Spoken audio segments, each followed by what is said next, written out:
रामायण की विस्तृत कथा। रामायण केवल एक पौराणिक कथा नहीं बल्कि धर्म, मर्यादा और आदर्श जीवन का प्रतीक है। यह महर्षि वाल्मीकि द्वारा रचित वह ग्रंथ है जिसमें मर्यादा पुरुषोत्तम श्री राम के जीवन का समग्र चित्रण है। यह 7 कांडों में विभाजित है और आज हम इसका विस्तार से वर्णन करेंगे। बाल कांड। बहुत समय पहले अयोध्या नगरी में राजा दशरथ राज्य करते थे। उनकी 3 रानियां थीं, कौशल्या, सुमित्रा और कैकेयी। लेकिन उन्हें संतान सुख नहीं था। उन्होंने पुत्रेष्टि यज्ञ कराया और यज्ञ फल स्वरूप 4 पुत्रों की प्राप्ति हुई, राम, भरत, लक्ष्मण और शत्रुघ्न। राम सबसे बड़े और गुणों में श्रेष्ठ थे। लक्ष्मण उनके छोटे भाई और सदा उनके साथ रहने वाले थे। राम अत्यंत आज्ञाकारी, शीलवान और पराक्रमी थे। एक दिन महर्षि विश्वामित्र दशरथ से राम और लक्ष्मण को यज्ञ की रक्षा हेतु मांगने आए। दोनों भाइयों ने ताड़का, सुबाहु जैसे राक्षसों का संहार किया। बाद में वे मिथिला पहुँचे जहाँ जनक की पुत्री सीता का स्वयंवर चल रहा था। शर्त थी जो शिव धनुष को उठाकर तोड़ेगा वही सीता से विवाह करेगा। राम ने धनुष्य उठाकर तोड़ दिया और सीता से विवाह हुआ। उनके साथ लक्ष्मण, भरत और शत्रुघ्न ने भी जनक परिवार की कन्याओं से विवाह किया। अयोध्या कांड। दशरथ ने राम को युवराज बनाने का निर्णय लिया। अयोध्या सजने लगी, परंतु कैकेयी की दासी मंथरा ने षड्यंत्र रचा। मंथरा ने कैकेयी को भड़काया कि राजा भरत को गद्दी दे। कैकेयी ने राजा दशरथ से 2 वचन मांगे, भरत को राज्य और राम को 14 वर्षों का वनवास। दशरथ अत्यंत दुखी हुए, परंतु वचनबद्ध थे। राम ने बिना किसी विरोध के वनवास स्वीकार कर लिया। सीता और लक्ष्मण भी उनके साथ चल पड़े।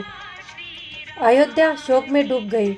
दशरथ राम वियोग में प्राण त्यागते हैं। भरत जब लौटते हैं तो कैकेयी के कार्य पर क्रोधित हो उठते हैं। वे राम को मनाने वन जाते हैं, पर राम धर्म की मर्यादा निभाते हुए लौटने से मना कर देते हैं। भरत राम की खड़ाऊ लेकर अयोध्या लौटते हैं और उन्हें ही राजा मानकर नंदीग्राम में रहते हैं। अरण्य कांड। राम, लक्ष्मण और सीता अनेक वन क्षेत्रों में से गुजरते हुए दंडकारण्य पहुँचते हैं। वहाँ उन्होंने अनेक राक्षसों का वध किया और ऋषियों की रक्षा की।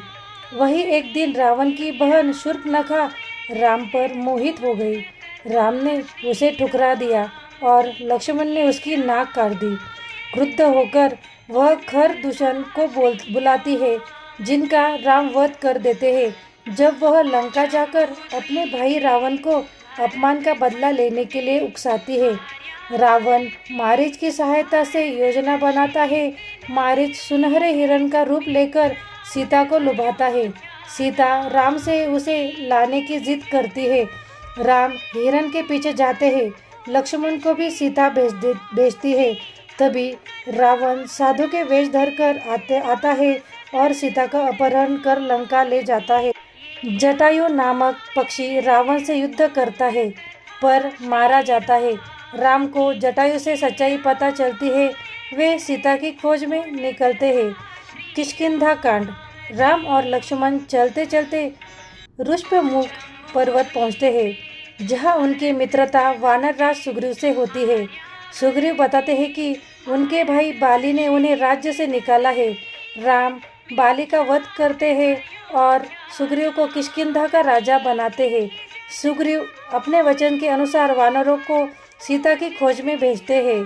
हनुमान, अंगद और जांबवंत दक्षिण दिशा में समुद्र तट पर तक पहुँचते हैं। वहाँ वे संपाति नामक पक्षी से सीता का पता लगाते हैं, जो लंका के अशोका वाटी में बंदी है। हनुमान समुद्र लांघकर लंका जाते हैं। सुंदर कांड। हनुमान लंका में अशोका वाटी पहुँचते हैं और सीता को राम की अंगूठी देते हैं।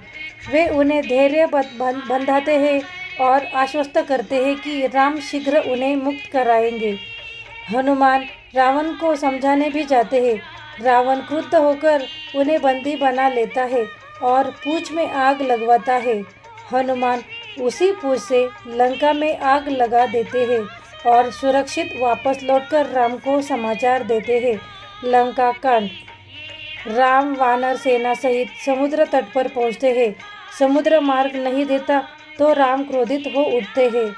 समुद्र देव प्रकट होकर मार्ग दिखाते हैं। नल नील की सहायता से सेतु निर्माण होता है। राम सेतु। लंका में भयानक युद्ध छिड़ता है। लक्ष्मण मेघनाद के बाण से मूर्छित हो जाते हैं। हनुमान संजीवनी बूटी लाकर उन्हें बचाते हैं। रावण का भाई विभीषण राम की शरण में आता है। राम उसका आदर करते हैं और लंका का भावी राजा घोषित करते हैं। मेघनाद कुंभकर्ण जैसे पराक्रमी राक्षसों का वध होता है। अंततः रावण और राम का महासंग्राम होता है। राम ब्रह्मास्त्र से रावण का वध करते हैं। सीता को मुक्त किया जाता है, लेकिन राम उनकी अग्नि परीक्षा लेते हैं। सीता पवित्र सिद्ध होती है। उत्तरकांड। राम सीता के साथ अयोध्या लौटते हैं। भरत उन्हें राज्य सौंपते हैं। राम राज्य की स्थापना होती है। जहाँ कोई दुखी नहीं था, सब धर्म के मार्ग पर चलते थे। परंतु कुछ नागरिकों ने सीता की शुद्धता पर प्रश्न उठाए। राम राजा धर्म के पालन हेतु सीता का त्याग करते हैं, जबकि हृदय से वे उन्हें प्रेम करते हैं। सीता वाल्मीकि के आश्रम में शरण लेती है और 2 पुत्रों लव और कुश को जन्म देती है। वे बाल्यकाल से ही धर्म, शस्त्र और संगीत में निपुण होते हैं। राम अश्वमेध यज्ञ करते हैं और लव कुश घोड़े को पकड़ लेते हैं। अयोध्या की सेना उनसे पराजित होती है। राम अंत में उनसे मिलते हैं और सत्य प्रकट होता है। वह सीता को पुनः स्वीकार करना चाहते हैं, लेकिन सीता पृथ्वी माता से प्रार्थना करती है और पृथ्वी उन्हें अपने में समा लेती है। राम अंत में अपने सभी कार्य पूर्ण कर सरयू नदी में जल समाधि लेकर वैकुंठ को प्राप्त होते हैं। उपसंहार। रामायण केवल कथा नहीं, एक जीवन पथ है। यह हमें सिखाती है धर्म का पालन, वचन की मर्यादा, श्री का सम्मान, भाईचारा और जन कल्याण।